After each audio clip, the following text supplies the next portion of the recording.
Hey, check it out, it's Jan, 1/3 of MediaShinobi, and I'm gonna be reviewing The Legend of Korra Book 4, Episode 10, entitled Operation Beifong. So before I begin, just to get this out of the way, I really thought that the title for this episode was cool. I mean, come on, Operation Beifong? That sounds like a Mission Impossible-esque title for a Legend of Korra episode. Anyway, getting back into the actual review of this episode, I thought it was alright. Granted, I did have high expectations for this episode, and I was slightly disappointed with how it was handled because a lot of the things that they tackled in this episode could have been fleshed out a little bit more. So the first thing that comes to mind is the Zhu Li situation. We haven't seen her in a while, and it's been a couple of episodes, but she's back.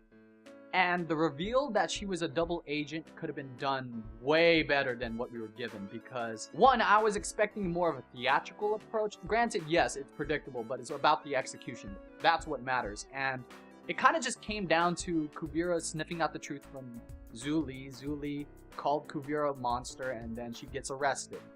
That's it. This could have been a big shining moment for Zhu Li, and this could have definitely upped her character a little bit in terms of how I see her.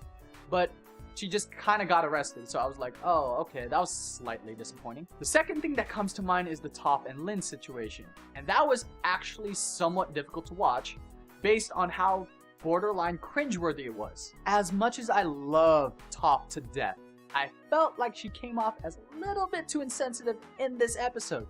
Lin never met her father, yet you're casually mentioning him in a conversation you're having with Bolin and Opal. And apparently it's some dude named Kanto.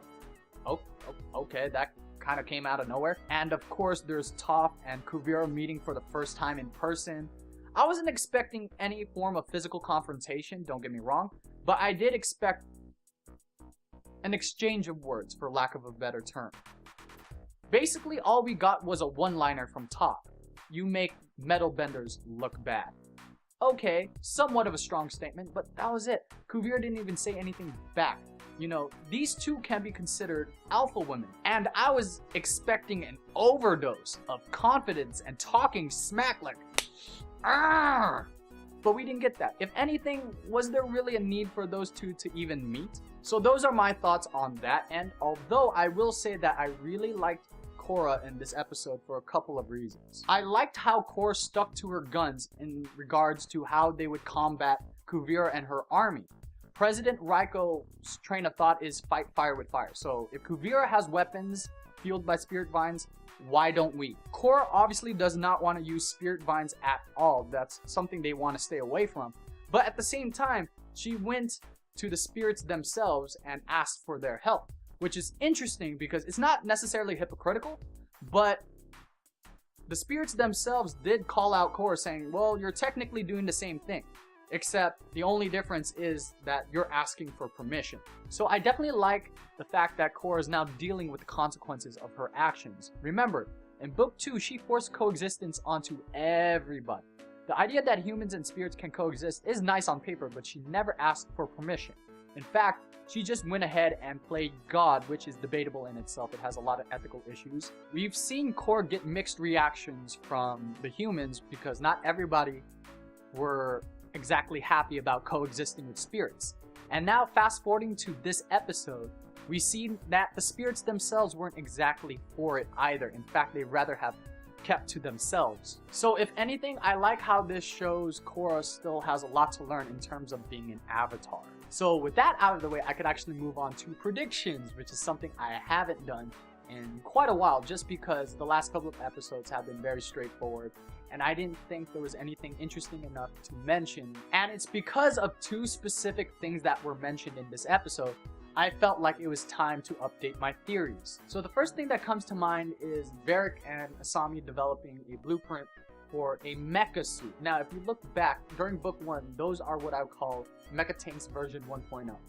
The ones with Kuvira are Mecha Tanks version 2.0, and in this case, the one that Varrick and Asami are currently brainstorming is what I would call Mecha Tanks 3.0. But in that case, I would just call it a mecha suit because it's shorter and it's more descriptive, if anything. And if they do go down that route, regardless of whether I'm for or against it, I think what they need to do is to make sure it differentiates itself from the last two versions. So other than being a little bit more compact because it's a suit at that point, I think what they need to do is perhaps what they already kind of foreshadowed with Varric. He basically made a mecha tank rendered useless. It was a pile of junk when he was trying to escape with Bolin. I forgot how that exactly works, but I think they should probably attribute that with the Mecha Tanks 3.0, aka the Mecha Suit, just because they do need a way for the Resistance, more specifically the non-benders, to combat Kuvira's army so it could level out the playing field. So, you know, this is a potential route that they might go down. So the last thing to mention is we finally get to see what Kuvira and Batar have been working on, this so-called super weapon, which is basically a railgun. So it's a cannon on wheels, and they're gonna use it to eventually get to Republic City, because the point of that railway is to connect the Earth Empire and Republic City. And although the series in itself hasn't fully explained themselves as to why Kuvira would want Republic City, a lot of people have already theorized, and I already considered it myself, that she would do it just because she wants to make sure the Earth Kingdom is as complete as possible. And the Republic City used to be Earth Kingdom territory, so Kuvira believes that she's justified by taking it back. And with that, Kuvira will be the one to instigate the war between the Earth Empire and pretty much everyone else. If that's the case, then I'm definitely worried about how Kuvira is going to go down, because, you know, I've been vocal about how I feel about Kuvira, and like I said, I like her, but she comes off as somewhat one-dimensional. Even the whole argument that she's basically what Korra could have been doesn't do anything for me.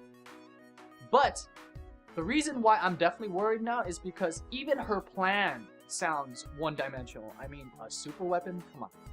I don't hate it, but there's nothing unique about it. It's just a cannon that has the ability to, like, do some real damage. Now, what I think is going to happen is, obviously, they're going to make their way to Republic City and take down, like, you know, small towns on their way through, which will definitely raise the stakes, if anything.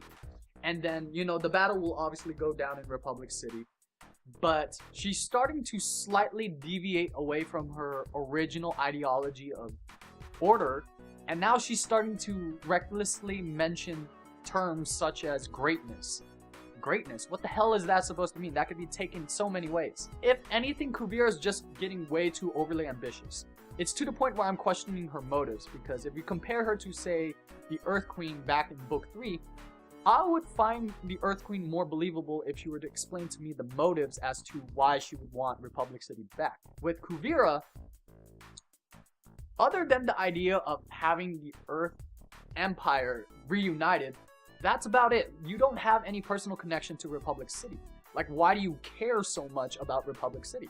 If anything, that almost borderlines OCD. So it seems like Kuvira is going for Republic City for the sake of two things. One, making sure the plot moves along, and two, the fact that she's the antagonist for this book. And those are my thoughts on Kuvira as of right now, and the book as well.